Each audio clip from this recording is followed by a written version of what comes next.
Hello and welcome to another episode of Hooks and Dice. I'm Lila Croca. You may be wondering about the title. Well, remember last week I had mentioned that I was covered in some kind of rashes or bites. Centipede. Yeah, I found a centipede, and that's what had attacked me. I'm healing. I killed the damn thing. Killed it twice, because couldn't tell which end was the head and which end was the tail, and it kept moving after I killed it. Lovely. So, yeah. Not the game, not the fun game. It was an actual centipede, not my favorite thing in the world. But I have finished the top portion of the white blouse. Wow, this is blue. The blue blouse that I'm making. You can see I put the cameo. Hold this a little closer to the camera. Tilt it up. It's hard to see the cameo, but it's a butterfly with flowers. So, yeah, it goes across here, obviously, and then fabric on the bottom. And then I'm working on the next one, which is variegated black and white. And that's right now in huge crocodile scales, and I haven't decided whether or not I'm going to decrease in hook size so that the scales get progressively smaller as they go up to the top. You guys can share your opinions in the comment section of the video and let me know what you think, if I should stay the same hook size and just decrease as I go, or use the smaller hook sizes to get smaller scales as I go. I went shopping again. I got a few things to make more clothes because my family in Norway has been generous enough to send me money to get more clothes. So I got the genius idea: buy some patterns of stuff that you can actually fit and that you like, and then make as much clothes as you want. And Walmart has fabric for like $3 and change a yard. So the tops that I want will end up being $6 or $12. No, $6 or $9. Like, you can't buy that kind of clothing, especially pre-made that actually looks good. So I got this pattern. It's, there we go, for bodices, bodysuits, and I'll be making the top that's off the shoulder with the ruffles. I really love that, and I'll be using this fabric. Let's see if I can show it without undoing it all. I think it's absolutely gorgeous.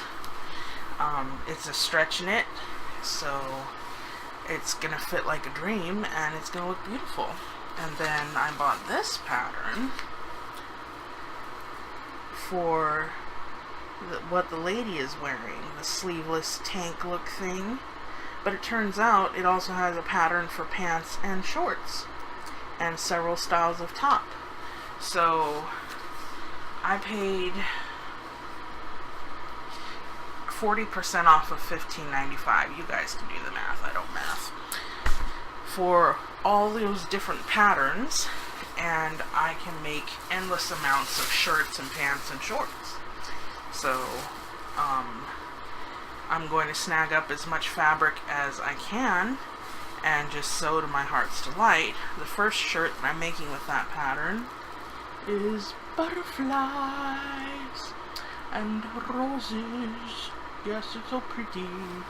I'm not sure about the color against my skin. I might look naked except for the butterflies and roses, but Jessie convinced me that it looks pretty against my skin. So, Jessie being my sister, who was supposed to be in this episode, but last night she injured herself and now has a sprained knee. So, we didn't get to bed until, oh my goodness, let's see, 4 hours ago? Yeah. So she's going to be in a special episode later.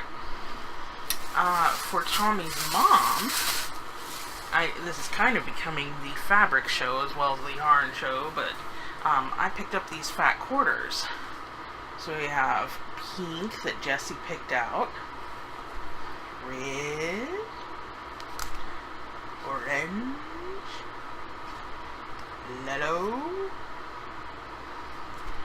brown, green, light blue, dark blue, and purple.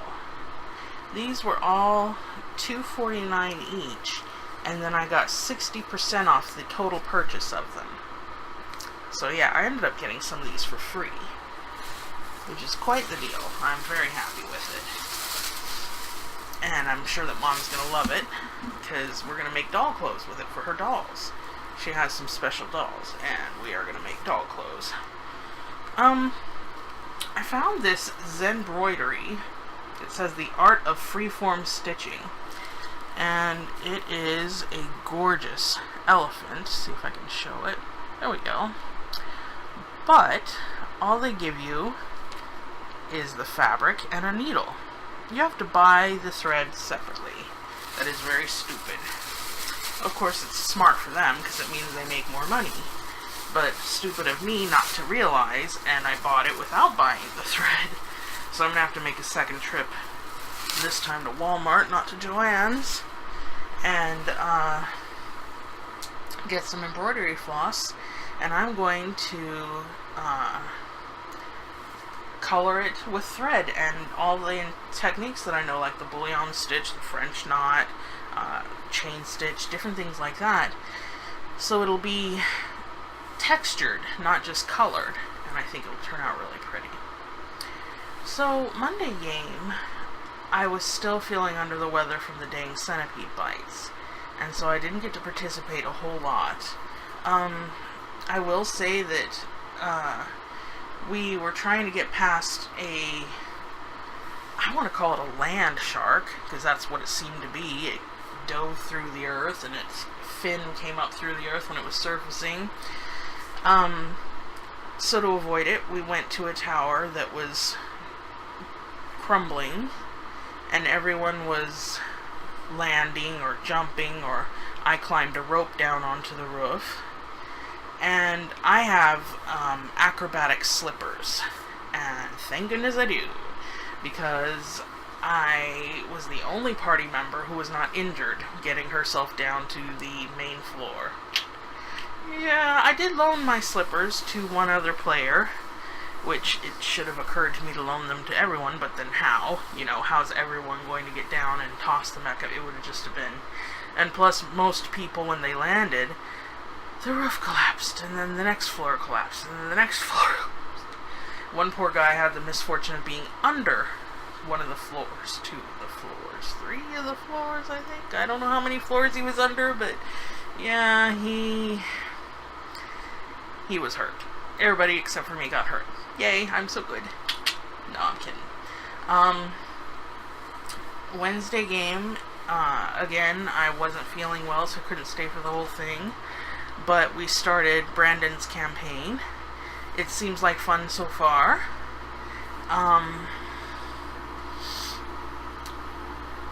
It's 5th edition, so I think it's 5th edition. I think. And so I'm having to get used to that again, plus I'm using the character sheets from the Roll20 itself, which seem a little clunky to me, but that may just be because I'm so used to Mythweavers or using a sheet that we got in, what is it? Spreadsheet form, basically. So I'm getting used to that, and I'm getting my strength back. I'm feeling a lot better. I'm not as itchy as I was, and the bites are slowly but surely healing, so I'm going to be able to play more and more.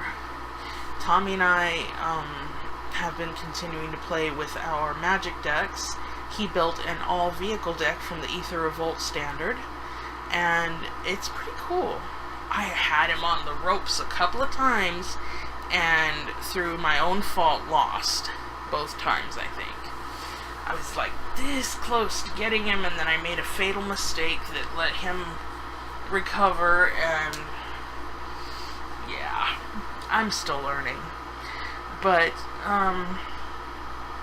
Tommy's mom got a couple of different versions of Ticket to Ride. We had the Ticket to Ride for Northern Europe, and everybody liked it so well, she went out and bought a couple of other different versions. So we have the one for the US, and I want to say, I don't remember where the other one goes to, but so Ticket to Ride is a fun game, and we're having a lot of fun with that. Well, we will have more fun when I'm there to have fun with them. I'm also going to be picking up Skip-Bo and another copy of Phase 10 for them. She likes Phase 10 so well she wants a copy at the cabin as well as at the house. And I think I'll pick up a copy of Skip-Bo for the cabin as well, because I know she'll like the game as well. For those of you that don't know Skip-Bo, it involves stockpiles, draw piles, and discard piles. And the first person to go all the way through their stockpile wins. It's a lot of fun. I'll explain it more when we get to play it when I get back to Norway. So that's about all I have for today. Thanks for watching, and have a great day.